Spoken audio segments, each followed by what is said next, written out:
Hello, welcome back to the A.C.E Football Academy. I'm Coach Dunham, joined alongside Coach Hamilton.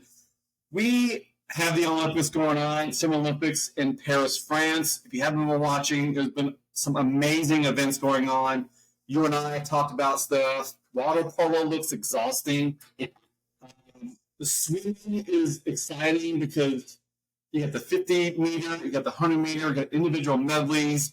That rivalry with Australia and the pool is trash talk going on. Wow.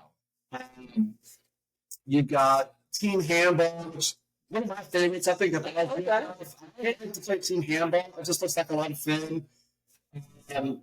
Track and field will start next week, I guess, and we've got field hockey going on. Track and field starting today. Okay. There was a few events going on. I think I watched a 10,000 kilometer race today, which again sounds exhausting. And if you mentioned, and if you listen to the WSR from this week, we mentioned that rugby finish was so great for the women to get bronze. So a lot of them didn't expect even medal at all. Yeah, in that. So it's a lot of fun. The reason why we're bringing up the Olympics here, Coach, is if you haven't noticed some news going on around Canada women's Olympic soccer team and their head coach, Bev Priestman, they got busted, basically cheating, almost blatantly cheating. So, give you a backstory of what has been happening here. New Zealand was going to be Canada's first opponent in the Olympics, and there was a drone flying over one of their practices. This is a closed practice, which means there's no press. Right. There's no TV cameras. You're not allowed any media at all in these kind of practices. And somehow, some way, I don't know if we got the details on this, but somebody noticed a drone videoing their practice. Again, somehow, some way, they found out who was flying that drone. Well, I think they caught them in the act. The most recent stories is they caught this person in the act. And so they find out that the guy is an analyst for the Canadian women's soccer team, and that he was videoing their opponent to get an edge. Yeah, clearly. I think his name is Joseph Lombardi. He, was caught in the act. It's one of those things where you have no excuse for it. You're just like, all right, you caught me, so here's what I'm doing. So they traced him back, just Joseph Lombardi, traced him back to the Canadian women's soccer team. An immediate investigation was started. So head coach Bev Priestman suspended from coaching for 1 year. Joseph Lombardi suspended for 1 year. And then another analyst at Jasmine Mander was also suspended for 1 year. We're not sure of Jasmine's, participation in this cheating scandal. I think it's come out where there's a lot of emails have come out where these three were in an email chain, for lack of a better term, that really just kind of proved their guilt. And I think Jasmine was a part of those emails. Well, and you mentioned this before going on air. There's some of the messaging that's going on in these emails was blatant notification of, hey, we're cheating. Who can we get to do this for us? Yeah. And by the way, the men have been doing this for a while. Can we get one of them to do it for us too? Well, I think that's the biggest not breaking news, but most up-to-date news. And so, Bev Priestman has been suspended for a year, but I think you and I are both feeling pretty confident is that his coaching career is over. This is a female. Yes. Her coaching career is over. Correct. There's no point. She's done. FIFA will make sure Bev Priestman never gets a head coach. She might take a low-level assistant type of job if someone's willing to take her, but her head coaching career is done. Don't let me forget to come back to that question, because I got a good question that just popped in my mind when you said that. But yeah, she, she's done as the Canadian women's soccer team coach. They received a pretty big fine, about $225,000 roughly. The 2 assistants were also sent home from the Olympics. But, and we'll dive into what this has looked like. But I think even since we planned on doing this podcast, some of the news that have broke is that we went from suspecting Canada of cheating to knowing they cheated. Oh, absolutely. And that's hard to come from, so much so that FIFA deducts them, comes in, and you hear about these point deductions every now and then in the big leagues that we talk about, but they're always having like the next year or a couple of years later. It's kind of always like, oh, are we punishing people who weren't even actively involved in what was going on? FIFA immediately jumped in and deducted them 6 points. And coach, they're still playing in the quarterfinals. It's bonkers because they won their bracket with 30 points. Did they win or did they come in second? I know we mentioned on WSR that they won. That's a good point. I think they came in second. I think they were either way. They still find a way to get out of the pool play and into knockout stage. And I believe they're playing Germany tomorrow morning. Yeah. With maintaining an opportunity to win a consecutive gold medal in the Olympics. So, Coach, I'm going to ask you a question here, and we're probably going to debate on this a little bit. Yeah. A lot of the things going around that people are kind of debating is, should the entire team be penalized, or should it just be the individuals that got busted in the situation? What's your view of that? Should the whole team, because I'm sure the players are like, I knew nothing about this. I mean, this question is so hard, right? Because they clearly cheated. Mm-hmm. Even since the initial allegations were made, now, as I mentioned, now it's pretty clear that they were guilty and they cheated, and the coaches knew about it. Right. And there were at least 3 staff members that were in on this thing. At the moment. Yes, it was at least 3, which makes you kind of feel that there were more. Yeah. There has been 0 indication that any player knew what was going on. True. Right. And so you have to punish them somehow. To your question, you're punishing the players who may or may not, and let's just say, did not know anything about what was going on. Right. And so, your question, is it fair? Is it just? It's such a hard question, right? I think the answer, and maybe I'm wrong on this, but I think the answer is yes, it is just. Because you are a team, you are an agency, you are a country, and so, when someone as a member of your team does something wrong, it kind of has that feel of, okay, we all get in trouble. And so, is it fair? I don't know, probably not. But is it just? I think the answer to that is yes. So fair out the window. Your team cheated. Yeah. I don't think this is a difficult decision at all. See, I think it is. So let me get my point again. Go ahead. Sorry. So it doesn't matter who did the cheating. You're all part of an organization. And as far as either the Olympic Committee or FIFA is involved, you need to set a precedent to all the other teams saying, if you do this, this is what's going to happen. It don't matter who's innocent. It don't matter who's guilty. The entire organization is going to be penalized one way or another. So if you plan on cheating, I think we heard something that there was a comment saying, it doesn't matter that we're cheating. Everybody else is doing it as well. That was a priestly comment. But you're the one that got busted. And if I'm the Americans, if I'm the Germans, if I'm the French, and I'm still involved in the Olympic tournament, and I find out you're videoing my practice, I want you having the gauntlet thrown at you. So I guess here's my question about that. So you mentioned the gauntlet. You mentioned let's set a precedent. Can you call this a precedent when they took their punishment and they're still going on to the quarterfinals? They still have a chance to win a medal.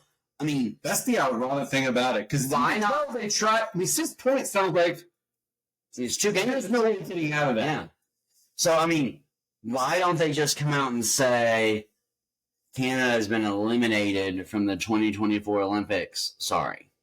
I mean, you want to talk about setting a precedent? Well, that's how you set the precedent. Right. Hey, don't cheat or you're going to be kicked out of the next tournament or the tournament that you're in. So I agree with you. And I think that's where your side of the story comes in. FIFA saying, all right, we have these 3 individuals that got busted. We need to punish the entire team without punishing the players to a point that they're never affected. They can't recover. Yeah. And so I think that's where your point of view comes in, where FIFA said, all right, we're going to reduct them to 6 points. It should have a major effect on their outcome in the tournament, but there's still that possibility to get through it. Clearly, they're still getting through. And you mentioned that they appeal or that they were going to appeal. They have appealed. They've lost already. It's already been ruled they've lost. Again, I think they appealed, and then those emails that you and I have already kind of related to and talked about came out. So FIFA shut down that appeal pretty quickly. And as they should have. It's a ridiculous decision to even appeal that. Yeah. So now I think you're in that really weird window. So now they have an interim coach. Mm-hmm. And, I mean, no one has told us that Beth won't be Coach Priestman won't be back, but we're assuming that now with this new information and these emails coming to surface that there's no way she's back. So that's kind of what we're thinking. Mm-hmm. So I think this is a weird question. But now at this point, knowing that the players had nothing to do with it, okay, are you rooting for them? Are you rooting for the players? No. Do you think... I'm at a point where I'm ready for Canada to be tossed out of this tournament. Okay. So I think that's fair because, again, as these emails have surfaced, even though they were caught by New Zealand, this doesn't appear to be a one-time thing. It appears that they've been doing this for multiple matches and multiple scenarios. And what do you think about Coach Priestman also throwing the Canadian men's team under the bus in that email where she says, the men's team has been doing this for years, so we have to figure it out. Well, from the news that you brought to my attention, it sounds like this Joseph Lombardi came from the men's side doing the exact same thing because he was good at it or got away with it. So let me throw this back to you. Now that we've got an idea that we know the women's team have done it, there's emails noting that the men's team have a history of doing this. Do you feel, forget the Olympic Committee, do you feel FIFA should and has already started an investigation on the entire Canadian Federation? They have to, right? They have to. They have to. And, it's kind of like getting your wins vacated and things like that, in college sports that we hear about a lot. True. If they go back to 2020 and take away the, say, all right, I know Canada won the women's gold medal, but we're going to vacate that win. I mean, you can't really take it away from them. I don't like those punishments. Yeah. I think it should be starting now, going forward, type of punishment, like going back 5 years and taking away someone's Heisman Trophy. It doesn't matter. It's absurd. Yeah, I couldn't agree more. And so I like what you're saying there. Okay, if we can prove that this happened for 4 years, okay, well, for the next 4 years, we're gonna punish you. However, you're gonna ask me how do I punish? So if you're the FIFA community and you came in, you've done your investigation, you found more emails from the women's team saying, yep, we noted them doing stuff in previous qualifiers for the World Cup or they did it during the World Cup. You've also got notification and proof that the men's side were also involved in videoing and some kind of cheating scandal. And let's just say your term of the last 4 years, we have proof that the entire Canadian Soccer Federation has been caught videoing and cheating. Their opponents coming up. What is your point of view of the proper punishment for the men's and women's or the entire Canadian Soccer Federation? I think you dropped the hammer. And what does that mean? I think you automatically ban them from what's the word I'm looking for? Not all international competition, so they can still play friendlies and things like that.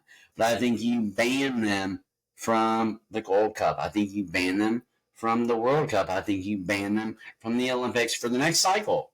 You say, hey, how many years are you punishing? I think just the next cycle. I think the next.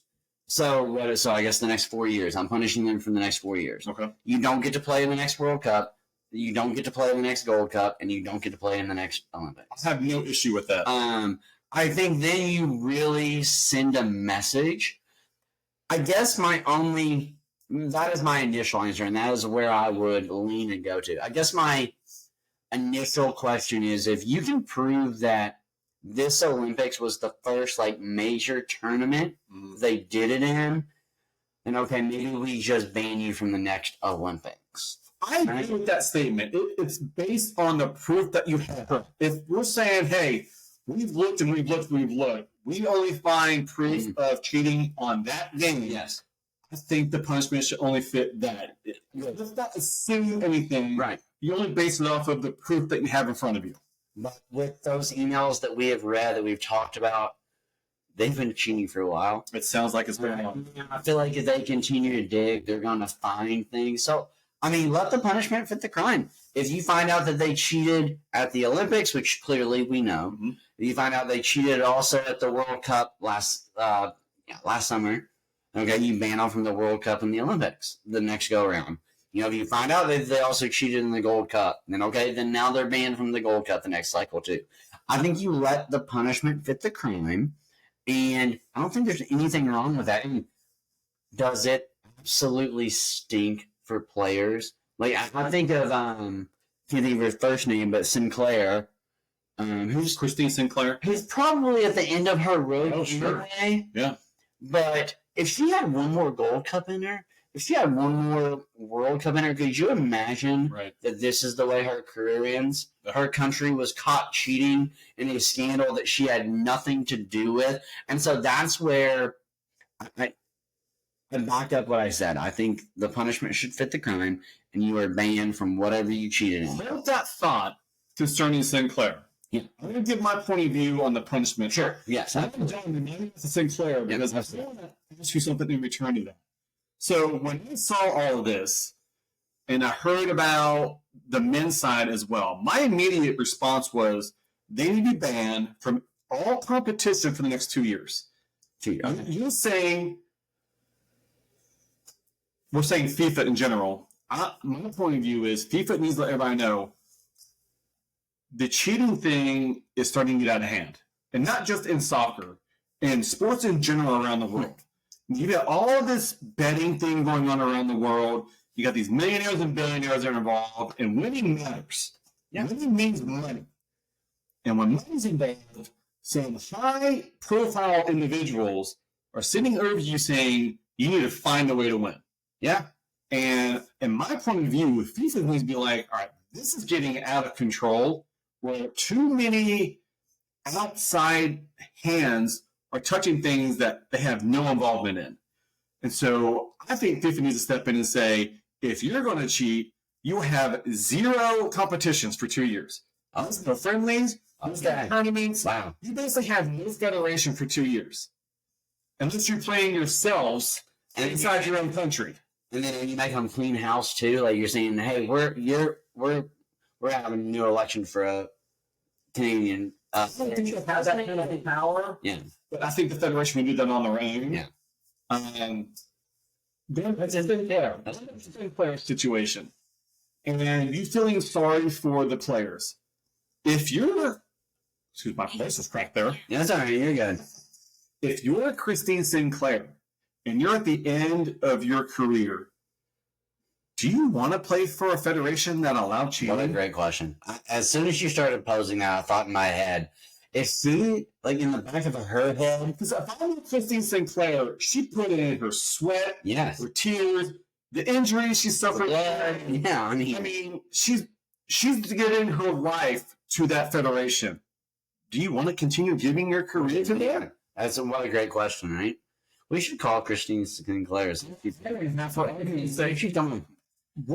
Yeah. But As a former player yourself, let's say your high school got close to cheating. yeah. And I think here's the big thing. Not busted for cheating like right now. So like when I was playing, it didn't matter. Right? So when I played, we weren't cheating. We just did it the right way. Right. Mama high school got busted for cheating. Are you disappointed? Of course you are. Right? Yeah. But, my high school gets busted for cheating while I'm there. My country gets busted for cheating while I'm a member of that squad. Right. Man, that's hard, isn't it? I think that's going to pierce my soul. Because I probably have had conversations with some of those people. My head coach is the reason that this is going on. Well, and then, like, I hope Christine Sinclair doesn't do this because I think no one is denying how great of a soccer player she is. Mm-hmm. But now, all of a sudden, in my brain, you start to go to those thoughts where, like, wait, was I just set up for success because of the cheating?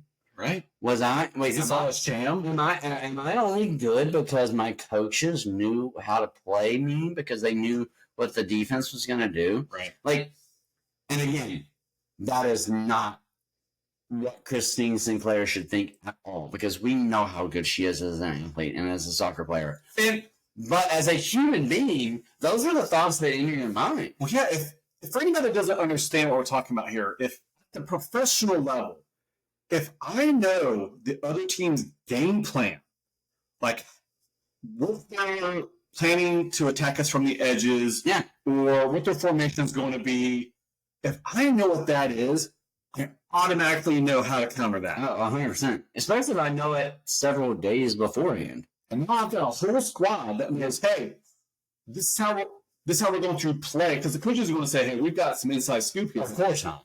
But this is our game plan because I have a feeling this is what they're going to do. Like, hey, they're going to try to work it wide, so here's how we're going to counter them. And so, I am, and I want to make it very clear because I don't want us to come off as like we're discrediting everything that the Canadian players have done. I'm not even discrediting their gold medal in the Olympics because, right. Just because. Because, you and I both know as coaches, sometimes you have this great game plan and the players not execute it, so you lose anyway. So even with that, the players have to execute your game plan and all those types of things. But as a player, especially as a player who is arguably, top 5 all-time in women's soccer? Probably the most prolific scorer of, top 3. Right. We all know who Christian Pulisic is for the Americans. We all know who Alex Morgan is for the Americans. Everybody in Canada knows who Christine Sinclair is for the Canadians. And even more than that, I think everybody in the world knows, every soccer junkie in the world knows who Christine Sinclair is for the Canadian women. So if I was her, I would be pissed. I just lost a few friends. Yes, I would be I'm dropping you. So let me answer my question here. Let me answer my question. If I'm Christine Sinclair, if the Olympics ends and I'm saying I'm going to play for one more year, and this is going to be my retirement year going away party. Okay. If they don't clean some house, like you say, in the federation, right, I'm probably going to retire early. Because there's clearly more people involved in the situation. And there's history. More women are involved in this. There's people in the federation that are aware of this. There's no way you keep that kind of a thing a secret. Well, that is the thing. Who the Canadian Soccer Federation president is, but no, I mean, even without knowing who it is, I'm already questioning him or her. Yeah. And saying, both of your national teams were cheating and you had no idea? Exactly. I mean, exactly. Really? But I think the biggest slap in the face, and then this is kind of what we're getting at, is to every men's and women's national team player that didn't know. Are there some that knew? We don't know that. Sure. We're assuming that they did not know. Yeah. But what a slap in the face to those players who put, as you mentioned, their blood, sweat, and tears on the line to go to battle for your country. I shouldn't say battle, but to go to matches for your company or your country, and then you find out that you all have been cheating the whole time. So I want to kind of change topics here a little bit. We don't have much time left. Years ago, I guess kind of recently, Russia and China were busted in doping scandals. They were taking growth hormone injections or some kind of performance enhancement injections that each country got busted for. And so they have not allowed, right, currently, Russia doesn't even have a flag in this Olympics. I think China has had this previously. However, they have allowed some of the athletes that were involved in that doping scandal to perform under the Olympic flag. Do you feel that this is on the same level as the doping scandal, or do you feel that these are completely, like, one's like, oh man, if you're doing that, you need to be banned forever? What's your view of the doping scandal versus the videoing of other teams? I think that those are different issues, because I think it's different for two reasons. The first, and I think the most important, is that on the doping side of things, you're improving your athlete, and the athlete knows. Oh, that's a good point. The athlete knows. So yeah. You can't. So I can't punish a whole country because Coach Dunham is taking steroid shots. Yeah. But I can punish Coach Dunham. Sure. I think, but, and then here's my other thing, that when your team is cheating, and I think this is why the punishment, whatever FIFA ends up doing, or the Canadian Federation ends up doing, is so important, because the Russian athletes, the Chinese athletes who weren't caught for doping, are still allowed to participate. They just don't get a little flag next to their name, right? They're still there. The Russian tennis athletes are still competing at a high level. They just don't have a flag next to their name, and they get booed a lot. So that's one thing. But when you flip it to like a team sport, I mean, you can't put the Canadian soccer team on the field and then just remove their flag. Right. You can't do that. Yeah. So I think that it is different, because now you are punishing athletes for the screw up of not the country, but the federation or the league or however you say it. But I don't think there's any other way around it. I agree with you.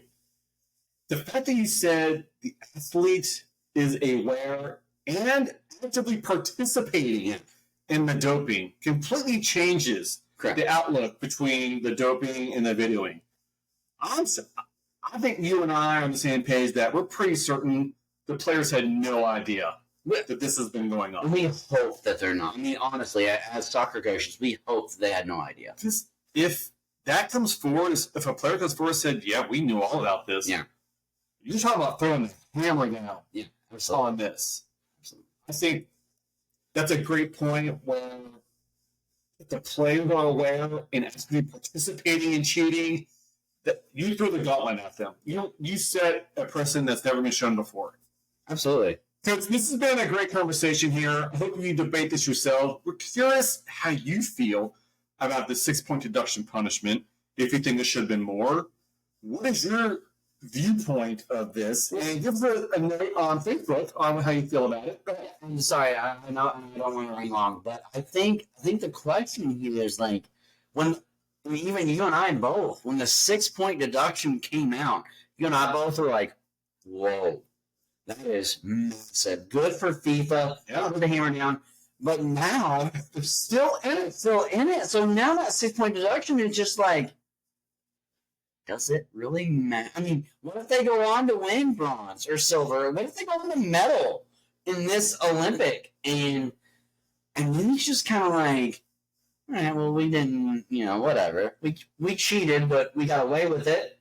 We still got our Olympic medal, and here we are. So I think that changes things. I think is like, so when I do love the idea of doing a poll and what do you think about the deduction? But I think at this point, you have to take into the fact that the deduction doesn't matter anymore.